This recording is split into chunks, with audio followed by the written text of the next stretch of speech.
Well, the independence celebrations are around the corner, and it's tradition to have that parade, that tremendous parade. Thousands come from far and wide to see our men and women, the national security personnel in all their splendor. And I welcome two men who continue to serve Trinidad and Tobago with distinction.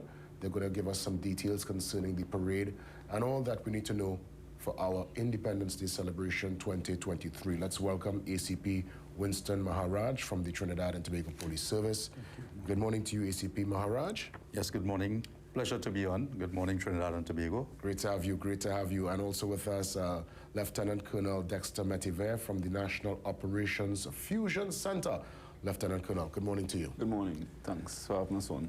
You know, such an important piece of information this morning because with everyone coming out, especially early for the parade, we want to find out about some of the new traffic restrictions. What's the protocol, the procedure for those trying to get close to the Queen's Park Savannah and beyond to see all the national security personnel, you know, just go out there and represent for Independence Day.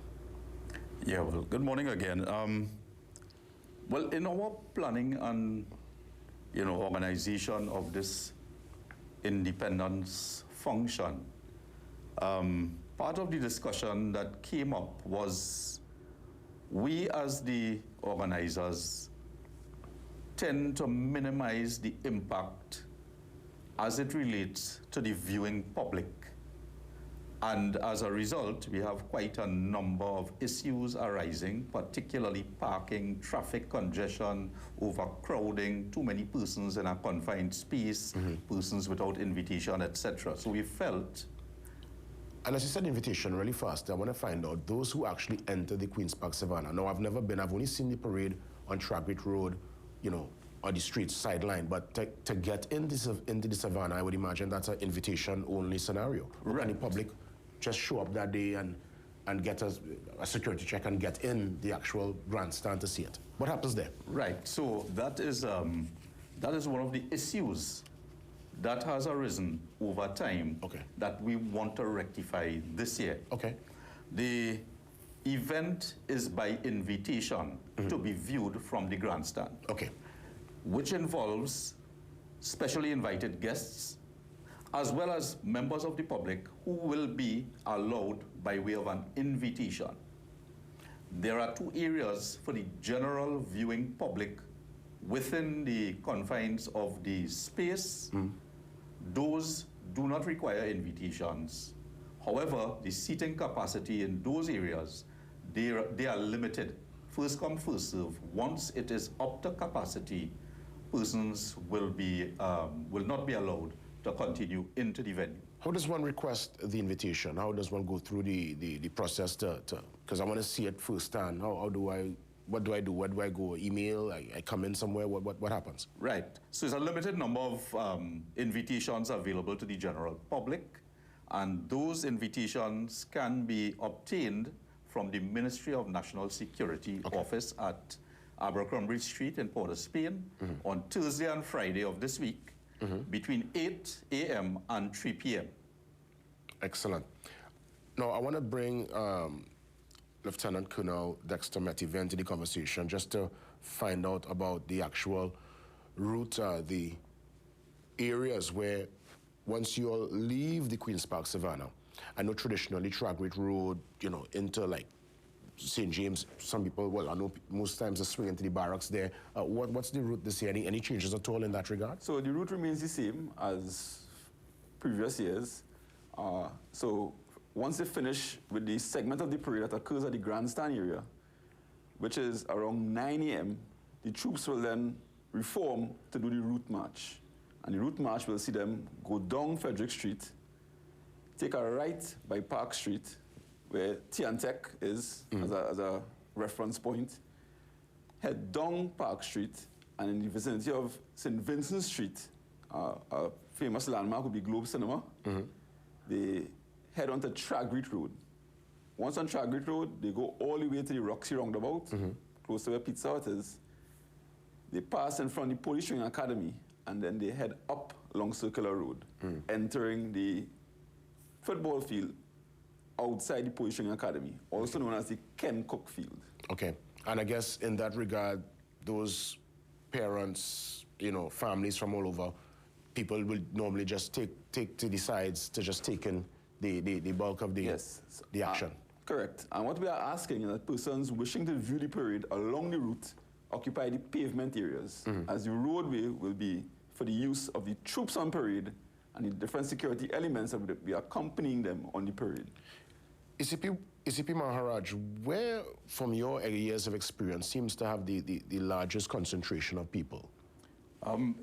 It's spread generally, but in the vicinity of Roxy Roundabout, Park and Frederick, even at Long Circular and Western Main Road, Long Circular Road and Western Main Road, those are the cluster points, the major cluster points. However, we have an even spread along the route, even persons joining alongside the parade, making their way to the end, to the dismissal point. For the reason I asked that, and I guess we'll get to some of the restrictions in terms of roads that will be locked off and all that, but I'm asking for those who, let's say they're looking on and for the first time they want to take in the parade. They want to bring their young son, their daughter, a they want to make it a family affair.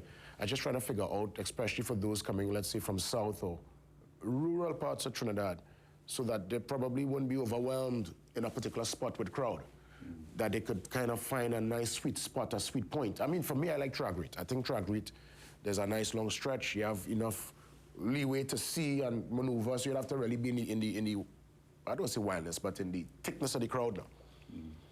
So that's why I'm glad he was kind of able to identify some of the key areas where there's a large concentration of people for those who want to avoid the big crowds. What streets you all going to lock off come Independence morning, into probably the evening? Well, the parking arrangements, let me start with the parking arrangements first. We have moved away from the traditional parking arrangement behind the grandstand and in its vicinity. We have obtained permission to use 7 satellite car parks in close proximity to the main venue. Invitations, once issued, will contain, among other things, the parking location for that guest. It is also color-coded. When those guests get to those to the respective car park, they will be shuttled to the main venue. So it eliminates or minimizes the need for that amount of vehicular traffic traversing the Queen's Park Savannah, because you will appreciate vehicular traffic and pedestrian traffic in the same space is a recipe for chaos. So we want to minimize that.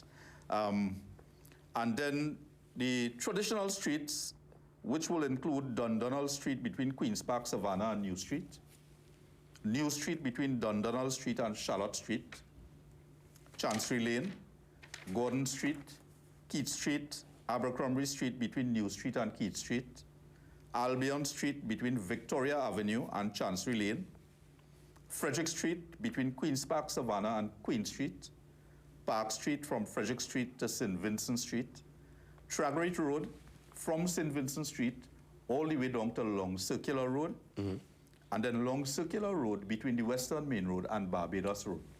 What time you'll usually open the traffic and ease up on the restrictions so folks can move again? Yeah, well, once the route has been cleared, the troops have been removed, or the parade has been dismissed, we open the streets to allow the normal flow of traffic and commuting. All right. I want to bring, again, Lieutenant Colonel Dexter Metivier into the conversation as to this year's parade. Any other general information, anything that's extra special that, I mean, you don't probably tell us the surprises per se, because I know every year there is something added to give that particular element, but any general information that for those looking on, they need to know so that they can really have themselves a memorable time. Right. I'd like to go back to the point with the general public, because I think that's a very important point, because the majority of people that come to view the parade will be the general public. So there's still an opportunity at the Queen's Park Savannah for the general public to view the parade, although they don't have a ticket. There will be some bleachers that are set up to the east of the parade square, where the general public, if you don't have a ticket, you can access those bleachers.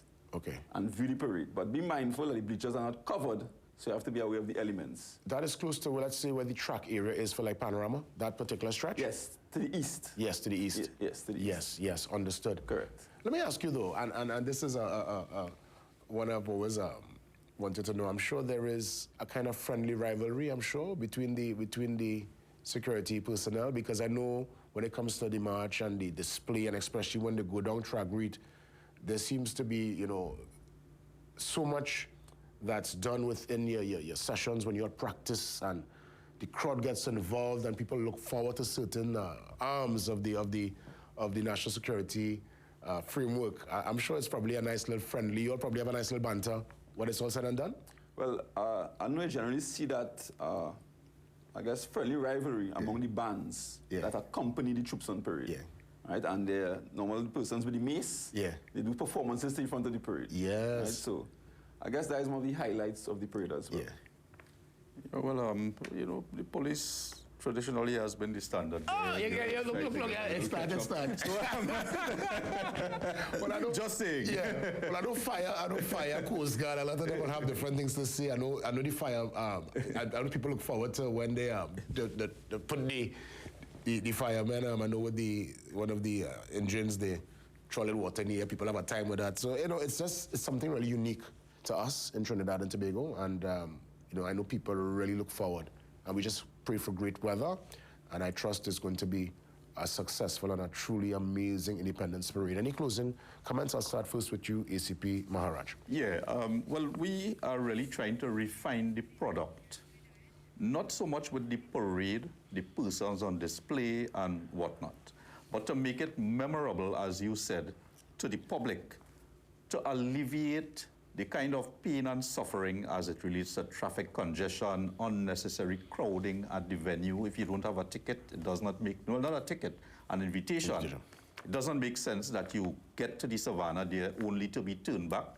So we have embarked on this campaign of sharing information with the public, all in a bid to improve the product and make the experience a more memorable one for the Trinidad and Tobago public. Thank you so much, ACP Maharaj. I'll let you have the closing remarks. Lieutenant Colonel Dexter Metivier. Right. So I just want to highlight parking for the general public will be attending the parade at the grandstand area if they wish to do so. Occurs either on the west of the Queen's Park Savannah, and if you're accessing that car park, once you pass the U.S. Embassy, you stay on the extreme right-hand lane and enter the Queen's Park Savannah from Casual Corner. If you want to access the car park that is to the east, then you can continue along the Queen's Park roundabout, and in the vicinity of the zoo, you take again the extreme right-hand lane, as the entrance to the car park will be opposite the St. Anne's roundabout. What I'd also like to mention is that because of the production that is known as Independence Day, there are a number of rehearsals that occur prior to the actual parade. And of course, there'll be some inconveniences caused by this. So the first rehearsal is actually tomorrow, and that occurs at the Nelson Mandela Park. Right? So there'll be some restrictions between, I say, about 5 a.m. and probably around 10 a.m. tomorrow. Then the other two rehearsals are on the 28th and the 29th, and that occurs at the Queen's Park Savannah. So for the rehearsal on the 29th, which is the dress rehearsal or the final rehearsal, and for the actual Independence Parade, there'll be some loud explosions around 9 a.m. or thereabouts. And that is just a part of the parade. So there's no cause for alarm or for concern. But people with particular medical conditions and business and residents should be aware of this. Yeah, important information, and I want to thank you for sharing. As always, officers, thanks for your service, and I look forward to the parade. I know it's going to be tremendous for calendar 2023. Yes. Thank you very much. That's right. Thanks so much. Most indeed. You're most welcome. What we want to do is come back after the pause and give you details concerning the Defense Force and a football competition and some football information. We want to bring that to the table. Stick around. See you soon.